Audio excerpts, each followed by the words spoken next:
Ready when you are.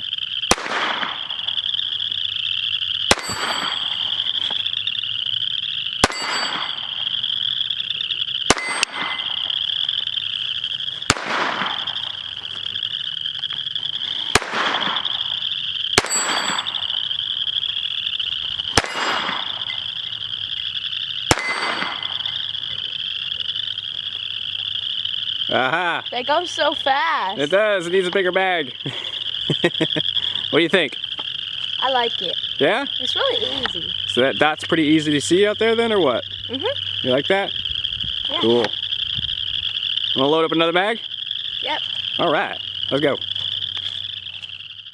What's going on, guys? Got the Burris Fastfire 3 on the table today. Going to take a quick look at it. Want to thank Optic's Planet for sending this one out to give you guys a good look at it, because that's exactly what we're going to do today. There's a lot to talk about with this thing. I really do like it. And there's a couple of things that I'm not quite fond of, and we'll go over that here in just a second. But let's just go ahead and get started, because this is of the more budget-friendly, competitive options out there as far as other dots in this price point and function. It's very lightweight, versatile dot, small footprint. It's about 2 inches long, 1 inch wide, about 1 inch high, and 0.9 ounces in weight. You don't even notice this thing sitting on your pistol. It's a great option if you're wanting to add this onto, say, something like I have here, this Ruger Mark IV 2245 Light, to remain light, hence the name. It's a very nice option for that. Or if you're wanting to add this onto something such as a heavier rifle, to have something on there at least that's not going to add more weight to it. This is perfect for that.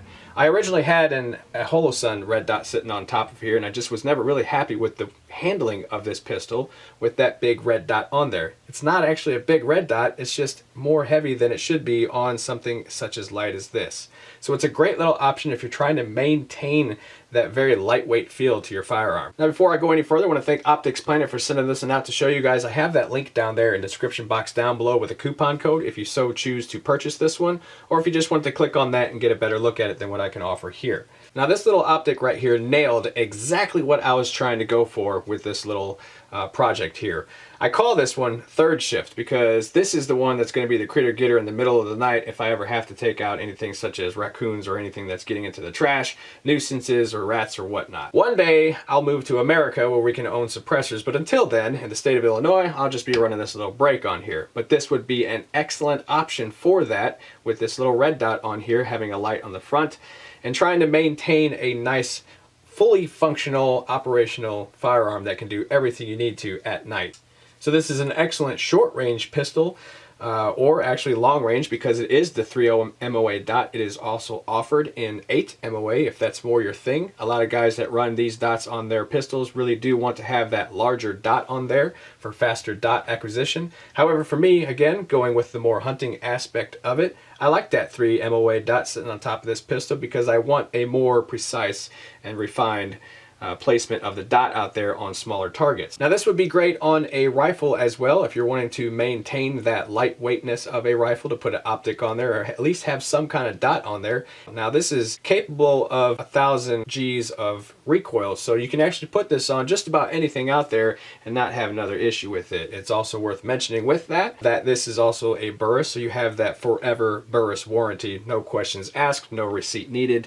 Burris will take care of you if you ever have anything wrong with your optic. Again, it's a 3 MOA dot with 4 adjustments or settings on this little thing. The button right here on the side is where you turn it on. Now, I am not too much of a fan of how small this thing is. That's great to keep it all small, but have it functional a little bit. This little red button this little rubber button right here is not the easiest to actuate, and I'm not trying to be a baby here, but you really got to get your fingernail in there to press that button to get this thing to click through the settings. It is a very audible click, tactile feel whenever you do hit the click on there, but it's just hard to get it to actuate. Just a minor gripe, but worth mentioning. Once you do hit that button, you're met with the ambient light setting when that red dot comes on. Your point of aim, and it takes in that ambient light and adjusts that dot output to the brightness setting that you would need for that ambient lighting around you.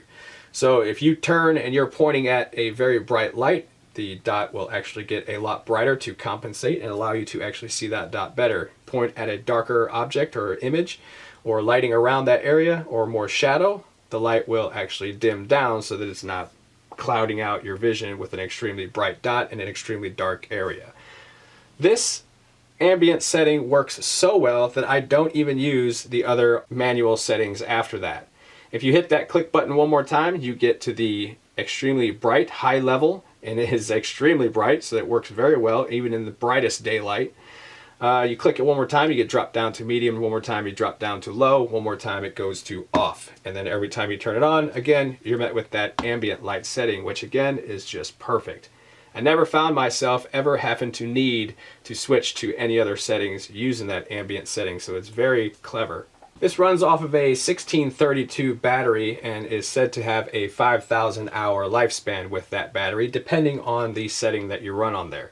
Now this is again the Fastfire 3. This is a upgraded version over the 2, and with that comes a very easily accessible battery compartment that you don't have to dismount the Optic to change that battery.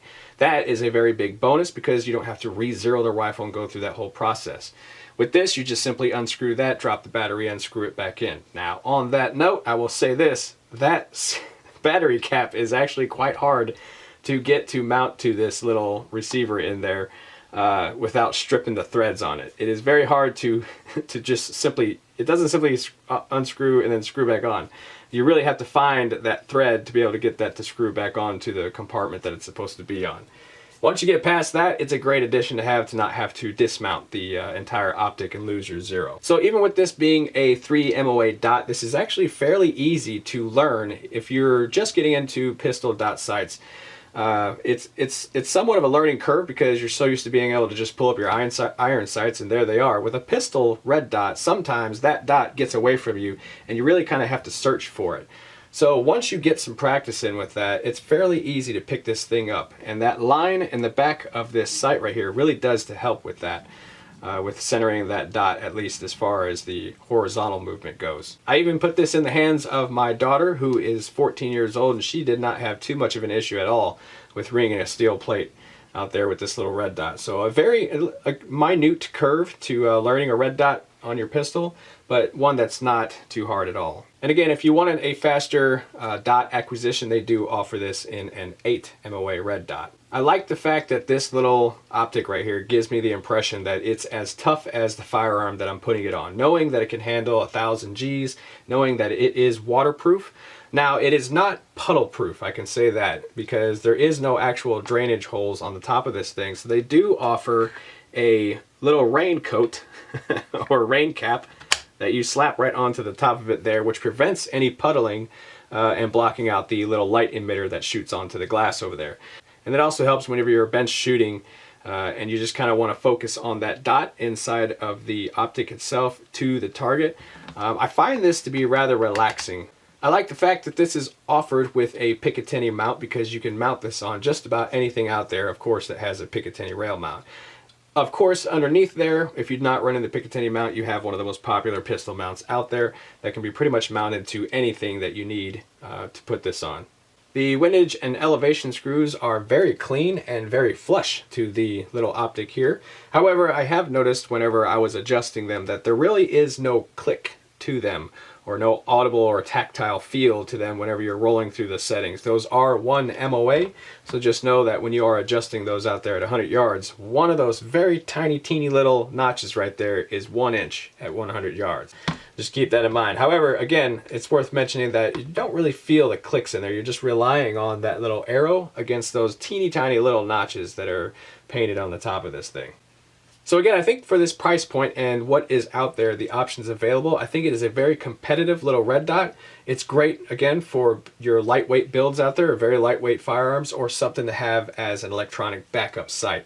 It, again, does have a slight learning curve if you're just now putting a red dot onto your pistol for the first time, but not anything that without practice can't be mastered skillfully, I should say.